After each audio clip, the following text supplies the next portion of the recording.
Hey, what's going on, guys? Today I rushed home from work trying to get to the post office.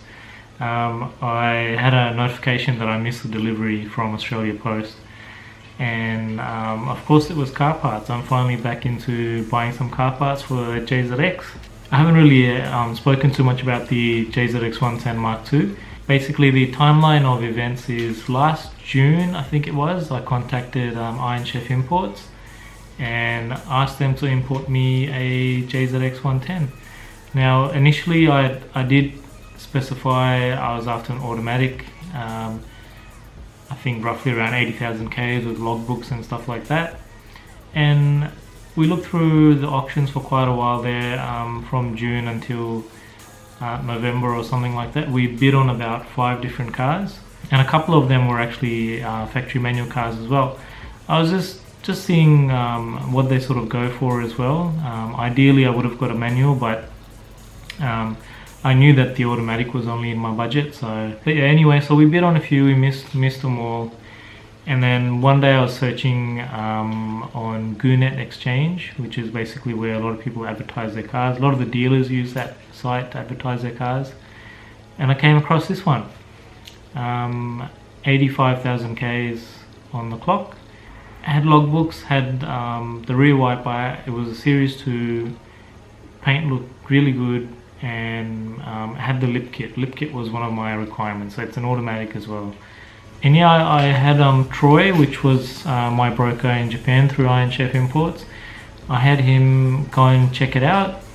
But yeah, overall it's a really nice car. The interior was really clean, and yeah, so we went for it. We imported that. We bought it, I think it was on December 4th of 2017, and the process started for import approval in Australia and things like that. It went on a boat on the 4th of January and arrived at the port of Brisbane on the 15th of January 2018. And then shortly after that, I think it took about a week or a week and a half before it was shipped off to the compliance house. I think I've got some video footage of me going to the compliance house, which I may put in here. So today is the 1st of February. The cars arrived at compliance earlier in the week, and we're just headed down now to go and check it out for the first time.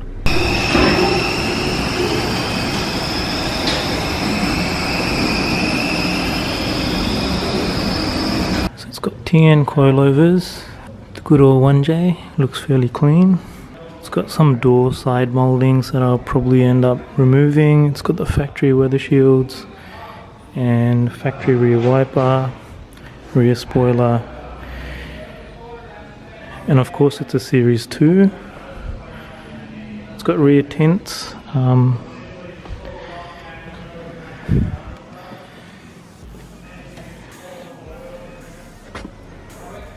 hello. I think it might actually have an immobilizer, so that might be a bit of an issue when it comes to manual conversion. So it's actually got the coilover adjustment C-spanners in the glove box, which is good. DVD player is just there. In the boot we've got the rest of them, the factory mats, and we've also got the storage container that the Mark IIs come with. This is the interior. It's got the EMV screen. So just started her up for the first time.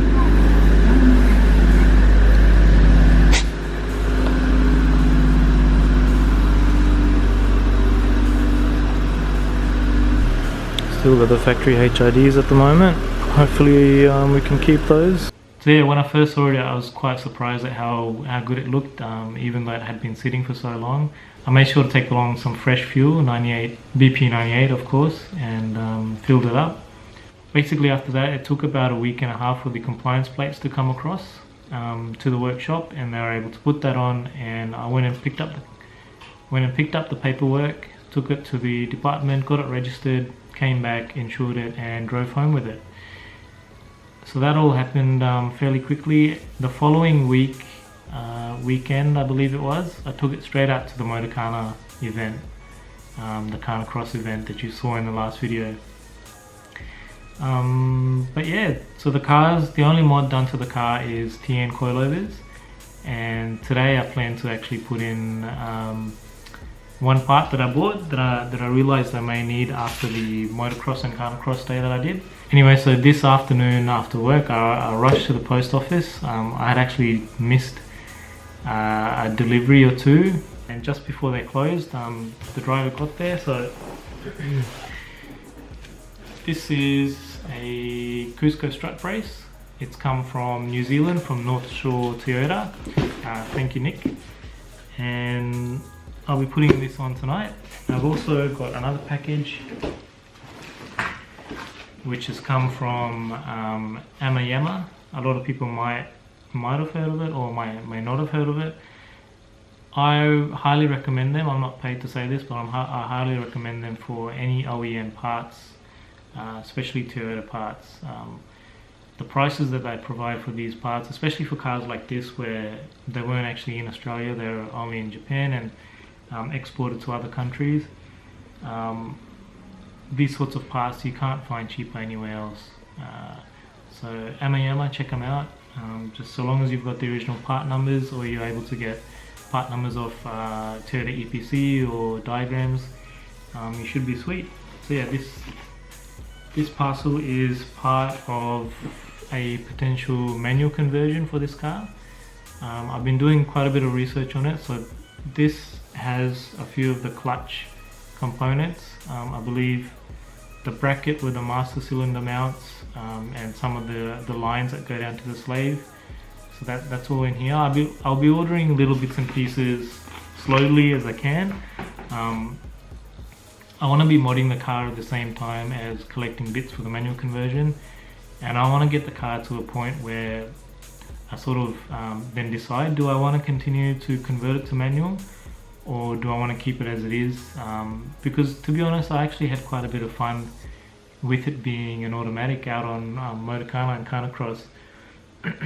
So who knows, I may leave it automatic, or I might build up the automatic box. But in the meantime, I'm still collecting parts. I know that these parts will retain their value. They're becoming more rare anyway, so if there's other JZX110 automatic owners out there that want to convert it, I'll have the parts. And hopefully, if I do convert it, I'll be documenting the process so other owners can actually follow it and convert their cars. So anyway, I'm going to pop the hood and I'll start working on tearing down this box, getting the Cusco Strut brace out, and hopefully we'll be installing that very shortly.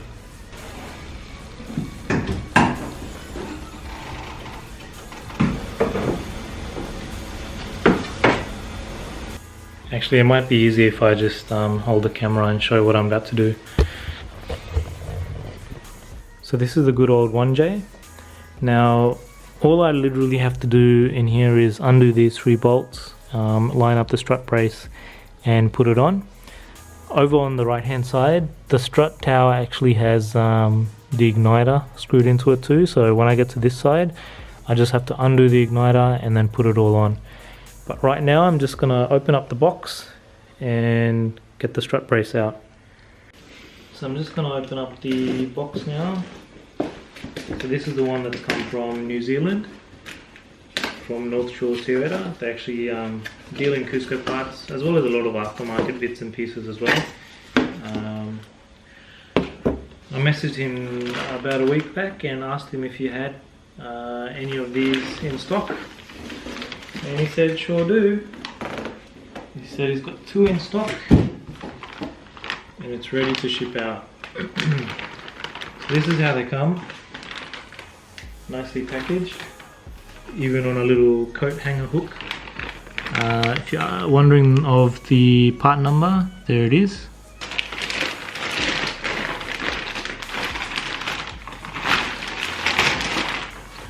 Okay, so that's the strut brace there.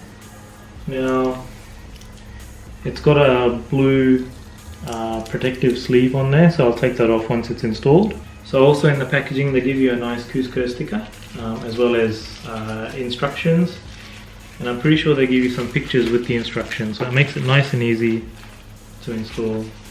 Okay, so I've got a deep socket 12 with a 1/4 inch to 3/8 adapter, 3/8 extension, 3/8 ratchet. Alright, so I'm trying my best here to show you guys what I'm working on. I've got a mini tripod on the camera, so hopefully it's giving the right angle. So I'm just about to undo the igniter.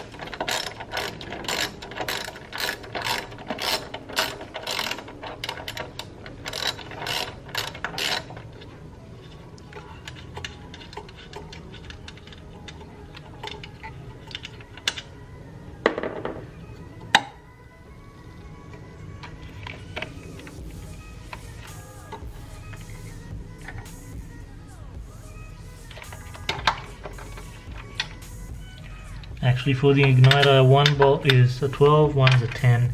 So I'll come back to that. I'll just undo the other strut bolts.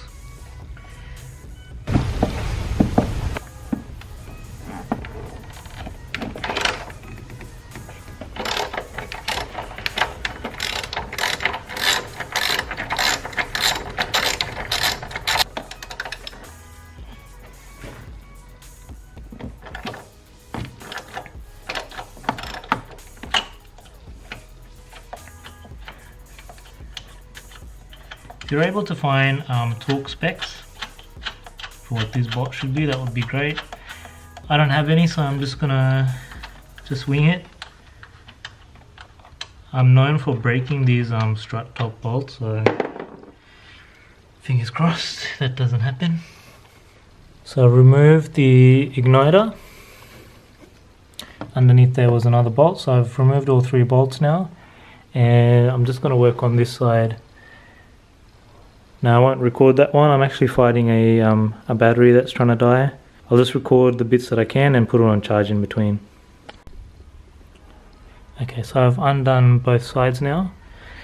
Now with the actual strut brace, they come quite factory tight around this section here. So I've had to just undo it a little bit so it gives it some slack.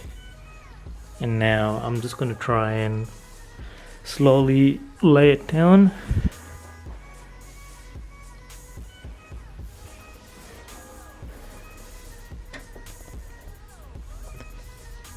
Just lining it up on one side, lining up the other side.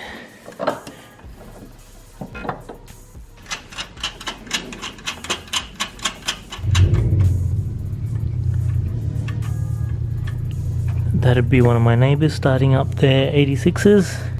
Okay, now I'll head over to this side. Make sure it's down right.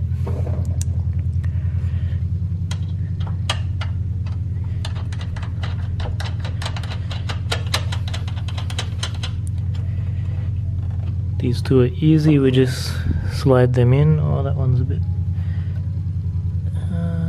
might be hard. Oh, there we go. It's just hard trying to do it with one hand, holding the camera in the other.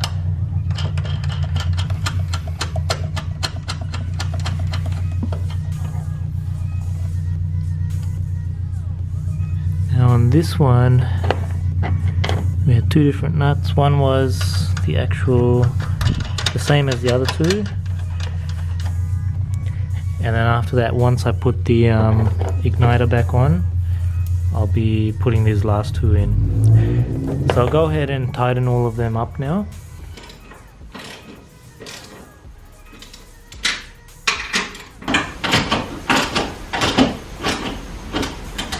Okay, so the gist of the install is done. Now I'm just gonna make sure to tighten up these sections. I have to loosen them to make sure it all fit. Once that's done, I'll be taking off the blue protective layer and throwing the Cusco sticker on. Hopefully right in the middle, just like I had on my JZX110. Okay, so that's all tightened up. Now the fun bit, removing this blue protective sticker.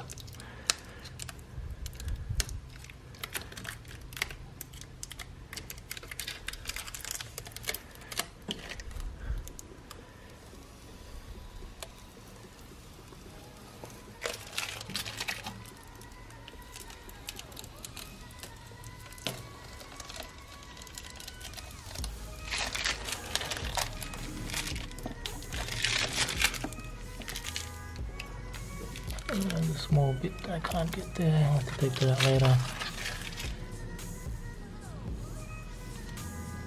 So that's how it looks. I'm just about to put the sticker on now as well.